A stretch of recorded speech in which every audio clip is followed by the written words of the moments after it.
जी का एक नाम शारदा है। क्या नाम है? जम के बोलिए जरा। शारदा। ये शारदा नाम कहां से पड़ गया? सरस्वती माता को शारदा नाम किसने दिया था? भाई नामकरण होता है तो हमारे यहाँ तो आज भी नियम है महाराज, ये बुआ कोई नाम बताती है, मामा जी कोई नाम बताते हैं और दादाजी कुछ बोलते हैं, कोई बोलेगा टिक्कू, कोई बोलेगा पिक्कू, कोई बोलेगा कुछ, सबके नाम अपने अपने रहते हैं, कोई प्रेम से क्या बोलता है। तो सरस्वती का शारदा नाम किसने प्रदान किया था? माता सरस्वती को शारदा संबोधन किसने दिया था? माता सरस्वती को शारदा का संबोधन किस समय पर प्रदान किया गया था?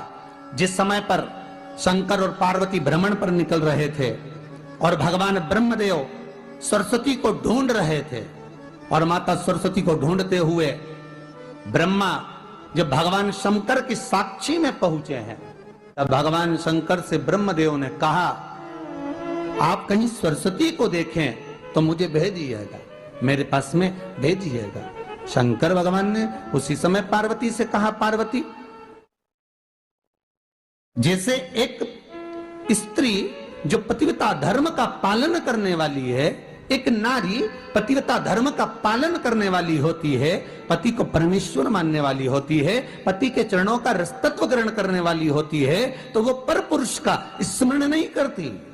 उसी तरह एक पति जो अपनी अर्धांगिनी के साथ में रहे और अर्धांगिनी के साथ चले, तो पर नारी का स्मरण नहीं होना चाहिए। तो एक काम करो पार्वती, तुम उस सरस्वती को बुलाना प्रारंभ करो। अब पार्वती जी ने कहा, सरस्वती तो मेरी बहन जैसी है, सरस्वती तो मेरी सखी जैसी है, अब मैं उसको अगर बुलाऊं, आवाज दूं, अच्छा नहीं लगेगा। तो माता पार्वती जब ढूंढते ढूंढते ढूंढते ढूंढते शंकर भगवान के साथ में भ्रमण करती करती पहुंची, तो क्या देखती है माता पार्वती कि एक सरोवर के पास में माता सरस्वती बैठकर सरोवर में अपना मुखाग्रविंद देख रही थी। श्वेत वस्त्र था मेरा माँ का, और बड़ी सुंदर गले में माला पहन रखी थी माता सरस्वती ने, और एक सरोवर में माता सरस्वती अपने मुख को जब निहार रही हैं, उस दर्पण के भाव में अपने प्रतिबिंब को देख रही हैं, तब उस समय पर माता पार्वती ने कहा, शारदा, सरस्वती को लगा कि मेरा संबोधन ये किसने कहा, पलट कर देखा। सरस्वती ने कहा, पार्वती तुम? हाँ, मैंने तेरा जो दर्पण में प्रतिबिंब देखा है, तेरा स्वरूप देखा, पर तू इतनी सुंदर है, इतनी सुंदर है, पर तेरा जल में जो स्वरूप देखा ना, वो नीला दिखाई दिया, थोड़ा सा श्याम दिखाई दिया, इसलिए मैंने तुझे शारदा कह दिया। आज भी हमारे मध्य प्रदेश के कटनी और सतना के बीच में महियर में आज भी शारदा भवानी विराजमान है महाराज।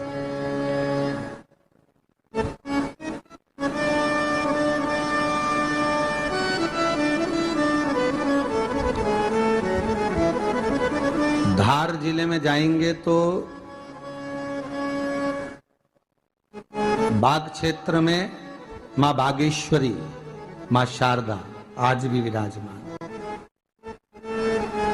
कहा, सरस्वती जी पूछी, पार्वती तुमने मेरे को शारदा क्यों कहा? क्योंकि तेरा जो प्रतिबिंब था वो श्याम नजर आ रहा था मुझे।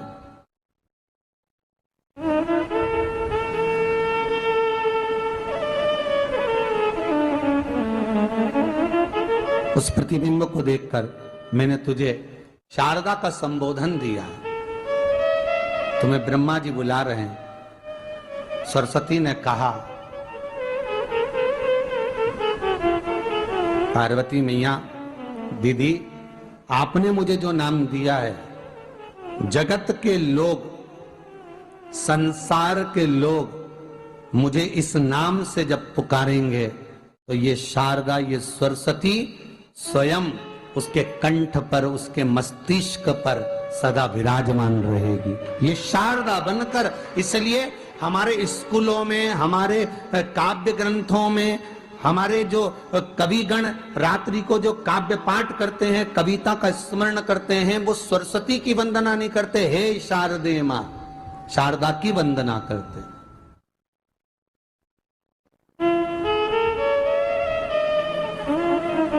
कभी आपसे कोई पूछ ले कि शारदा नाम पार्वती सरस्वती का कब पड़ा, तो आप बता सकते हो कि ये माता शारदा नाम कोई सहज नहीं है। माँ ढूंढने के लिए जब निकली ब्रह्मदेव के कहने पर भगवान शिव के साथ भ्रमण करती। नाम का उच्चारण कोई सहज नहीं होता। कोई देखता होगा, दादाजी ने अगर किसी का नाम कुछ रखा है तो कुछ सोच के रखा होगा, पिताजी ने अगर कुछ रखा है तो उसके मन में कुछ आया होगा तो रखा होगा, मम्मी ने अगर कोई नाम रखा है तो उसने कोई विचार कर कर रखा होगा। कोई नाम अगर किसी का रखा जाता है तो उसके अनुकूल रखा जाता है कि हो सकता है कि वो नाम की क्या उसके मन में चल रहा होगा।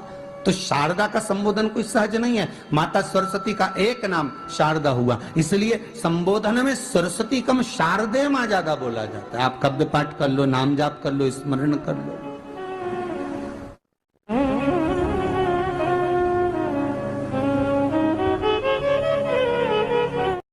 हम बच्चों से कहना चाहेंगे, छोटे छोटे बच्चों से, आप माता सरस्वती की आराधना करा करो।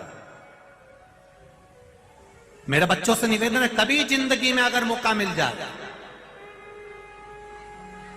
और सरसों के फूल यदि आपके जीवन में आपको कहीं से प्राप्त हो जाए, सरसों के फूल जानते हो ना, पीला कलर का होता है सरसों का फूल, आप प्रयास करो सरसों का फूल। जिस दिन माता सरस्वती का, मेरी बागेश्वरी का जिस दिन प्रागट्य उत्सव हो बसंत पंचमी का, उस समय पर माता सरस्वती का स्मरण कर कर वो सरसों का फूल आप देव अधिदेव महादेव को चढ़ाइए। जैसे माता सरस्वती को ज्ञान दिया था वैसा मेरा महादेव आपको भी ज्ञान दे। वो सरसों का फूल आप देव अधिदेव महादेव को समर्पित। कई जगह पर आम के जो झूमर होते हैं वो, कई जगह पर सरसों का पुष्प, सरसों का फूल वैसे शिव महापुराण के अनुसार अगर अपन देखें तो बड़े रोग में भी कारगर होता है। जिसको कैंसर जैसा रोग हो जाता है या किडनी लीवर जिसका डैमेज हो जाता है, इसके लिए हमने पहले भी कथाओं में वर्णन किया है। बसंत पंचमी का दिन, महाराज सरस्वती का दिन, जिस दिन जो बच्चा पढ़ने में कमजोर होता है उसके हाथ से बसंत पंचमी के दिन सरसों के 31 फूल शंकर जी को चढ़ा दिए जाते हैं तो बच्चा पढ़ने में अव्वल निकल जाता है। उसके बच्चे को कभी नहीं कह सकते कि पढ़ने बैठ, वो खुद बैठेगा। केवल आज बसंत पंचमी का दिन, एक ही दिन चढ़ता है। और बाकी के सरसों के फूल आपको मालूम है कि रोग मुक्ति के लिए तो होते ही हैं। ये तो आपको पहले भी वर्णन किया महाराज कि जब कोई एकदम रोग आ जाए और डॉक्टर एकदम बोल दे कि ये रोग भारी आ गया है और इसकी जांचें जाएंगी और फिर ये कुछ भी हो सकता है, तो क्या करा जाता था कि 108 सरसों के फूल लाकर तुरंत शंकर भगवान को चढ़ाए जाते थे महाराज।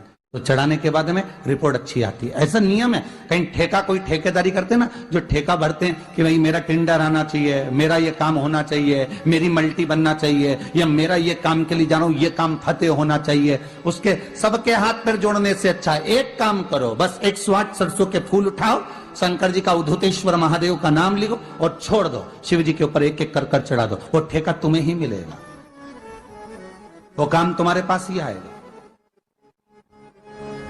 बस केवल अवधूतेश्वर मां, अर्थात ये जो क्रम है, ये वो क्रम तो 108 सरसों के फूल का आप कभी भी कर सकते हो, पर जो ये बच्चों के लिए किया जाता है वो केवल बसंत पंचमी के दिन ही होता है। शिव को प्रिय है पुष्प में आंक का पुष्प, जो आंकड़े का पुष्प होता है शंकर को बड़ा प्रिय है। और दूसरे नंबर पर शंकर को प्रिय है शमी का पुष्प, बहुत ध्यान देना महाराज। तीसरे नंबर पर शंकर को प्रिय है महाराज सरसों का पुष्प। सरसों होती है ना, जो राई अपन बोते हैं, सरसों बोते हैं, उसमें पीले कलर का जो पुष्प लगता है।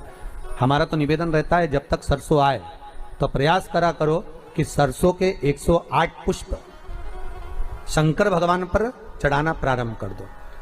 महाराज ये पक्का है कि वर्ष भर कोई बड़ी बीमारी आपको घेर नहीं सकती अगर सरसों के फूल शिव को चढ़ रहे हैं तो। और प्रयास करना कि सरसों का जो पुष्प होता है, सरसों का जो फूल होता है महाराज, अगर कोई व्यक्ति को किडनी या लीवर से जुड़ी हुई कोई तकलीफ होती है या किसी व्यक्ति का एक्सीडेंट हो गया होता है और उसका कोई अंग रह गया हो, कोई शरीर का कोई भाग रह गया और वो काम नहीं कर रहा हो, जैसे किसी के पांव रह जाते हैं एक्सीडेंट के बाद, किसी का हाथ रह जाता है, या कोई अंग काम नहीं कर रहा हो, वहाँ ब्लड पहुँच नहीं रहा हो, वो जगह एकदम सुन्न हो गई हो, खाली पड़ गई हो, तो उसके लिए शिव महापुराण की कथा कहती है कि सरसों के पुष्प 11 शंकर जी के राइट भाग में, जहाँ शिव जी के गण दरवाजे के द्वारपाल मणिभद्र जिस जगह पर निवास करते हैं, कौन निवास करते हैं? मणिभद्र। शंकर जी के दरवाजे के द्वारपाल हैं मणिभद्र जी, तो मणिभद्र दरवाजे के द्वारपाल में राइट भाग में मणिभद्र जी विराजते हैं। मतलब राइट भाग कौन सा हुआ? जब आप मंदिर से बाहर निकलेंगे तो राइट भाग, मंदिर में प्रवेश करेंगे जब राइट नहीं होना चाहिए, आप मंदिर से जब जाएं तो राइट भाग। मतलब आप मंदिर से राइट से जाएंगे तो शंकर जी का भी राइट हो जाएगा, क्योंकि शिव जी ऐसे बैठे हैं तो शंकर जी का भी राइट हो गया, देवता उनका भी राइट हो गया, तो राइट भाग सीधा हाथ मणिभद्र जी का स्थान। 11 सरसों के पुष्प मणिभद्र के उस द्वार पर आप रख दीजिए, और मणिभद्र के द्वार पर रखकर अंदर जाकर 108 वापिस जब आप बाहर निकल रहे हैं, ये पुष्प आप रखने के बाद एक बार बाहर जाएंगे, फिर वापिस आएंगे मणिभद्र रखने के बाद, और अंदर जाकर 108 सरसों के पुष्प शंकर को समर्पित करेंगे महाराज। उस सरसों के पुष्प जो शिव जी को आप समर्पित कर रहे हैं उसको वापस लेकर आएंगे, श्री शिवाय नमस्तुभ्यम बोलकर उस सरसों के पुष्प को महाराज सरसों के तेल की बोतल में उसको प्रदोष काल में उस तेल को वापस ले जाकर चढ़ा दीजिए शिव जी को, उसको वापस लेकर आ जाइए। उस तेल का प्रयोग आप नाभि में डालिए, और जो शरीर काम नहीं कर रहा उस स्थान पर कम से कम 15 दिन 20 दिन तक उसकी मालिश करना प्रारंभ करिए। बाबा चाहेगा तो चलाने का प्रयास कर देगा और वो अंग वो शरीर काम करने लगेगा।